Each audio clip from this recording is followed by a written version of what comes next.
Go yard. I got so much motherfucking design on right now. Bring it down, bring it back, make it clap. I got 3 old thoughts, do it wrong, heard that thing. Bitches on my line, and you know. Assalamualaikum warahmatullahi wabarakatuh. Yang saya hormati Ibu Maya Novitasari selaku dosen pembimbing mata kuliah akuntansi keberlakuan kelas 8B akuntansi.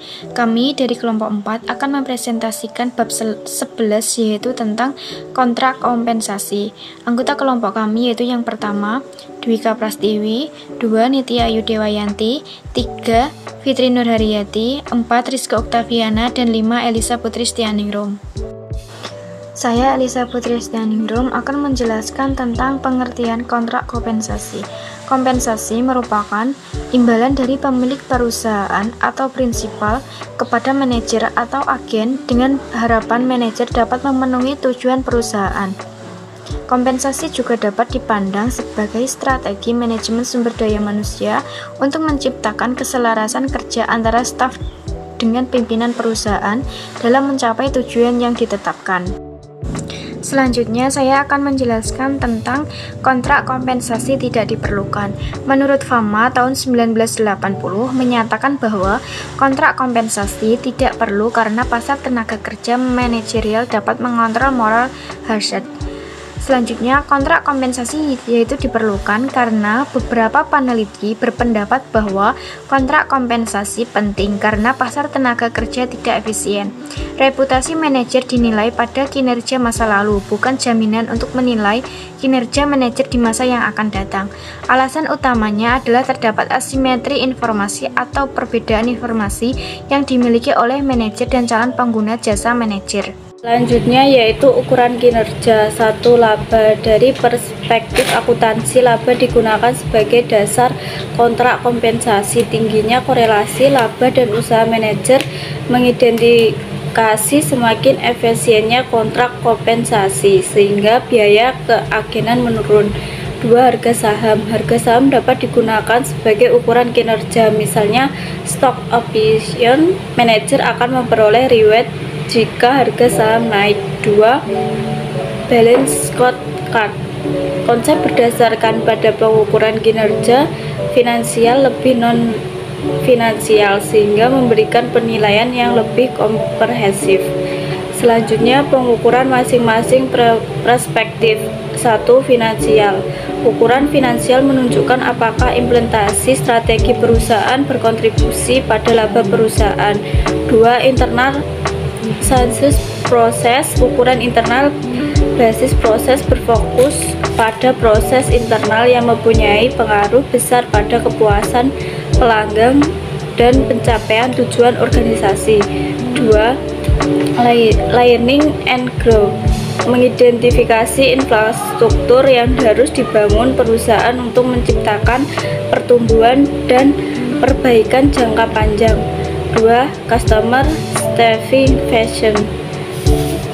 Manajer mengidentifikasi segmen pasar dan konsumen dan mengukur kinerja bisnis pada target pasar dan konsumen tersebut.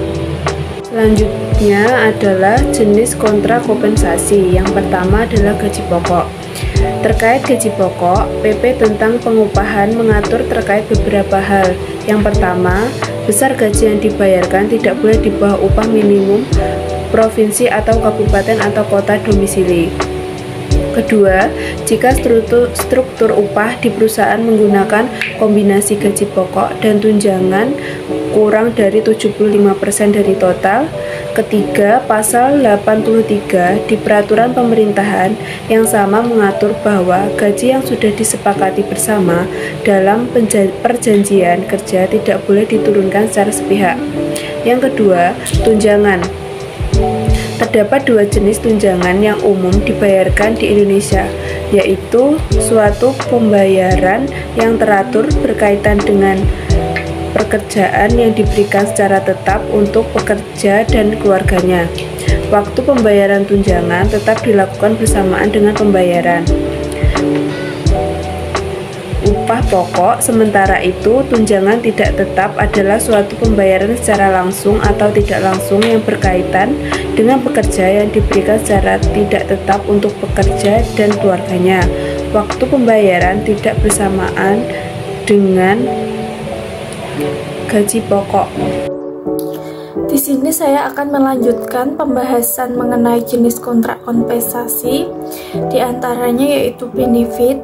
Benefit adalah manfaat yang diterima oleh karyawan terkait posisinya di perusahaan.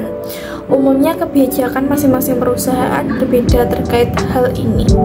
Meskipun beragam, benefit minimal yang wajib diberikan oleh perusahaan adalah tunjangan BPJS, kesehatan, dan ketenagakerjaan. Selanjutnya ada bonus. Bonus termasuk dalam komponen insidentil, artinya karyawan tidak rutin mendapatkan per bulannya. Misalnya bonus kinerja, namun ada juga bonus yang diperoleh dalam kurun waktu tertentu. Seperti misalnya bonus tahunan yang rutin dibagikan di akhir tahun pasca evaluasi kerja tahunan selesai. Selanjutnya yaitu ada pendapatan tambahan. Salah satu pendapatan tambahan yang dapat meningkatkan kompensasi karyawan adalah uang lembur. Perhitungan uang lembur diatur dalam Undang-Undang UU Nomor 13 Tahun 2003 tentang Ketenagakerjaan. Pasal 7 ayat 2A dan B, yaitu waktu kerja terdiri dari 7 jam per hari dan 40 jam per minggu dalam 6 hari kerja. Baik, selanjutnya saya Fitri Nur Haryadi akan menjelaskan mengenai penelitian kompensasi di akuntansi. Berdasarkan hasil dari Jurnal Interlatur Review, didapatkan bahwa kompensasi berpengaruh terhadap kinerja karyawan karena kompensasi menjadi acuan karyawan untuk semangat dalam menjalankan kerja, sedangkan kinerja merupakan suatu hasil dari pencapaian karyawan atas tanggung jawab yang diberikan oleh perusahaan demi mencapai tujuan perusahaan, serta karyawan menyelesaikan tanggung jawabnya dengan baik, maka perusahaan juga wajib memberikan kompensasi kepada karyawan dengan baik. Baik, sekian presentasi dari kelompok kami. Mohon maaf apabila ada salah-salah kata. Wassalamualaikum warahmatullahi wabarakatuh.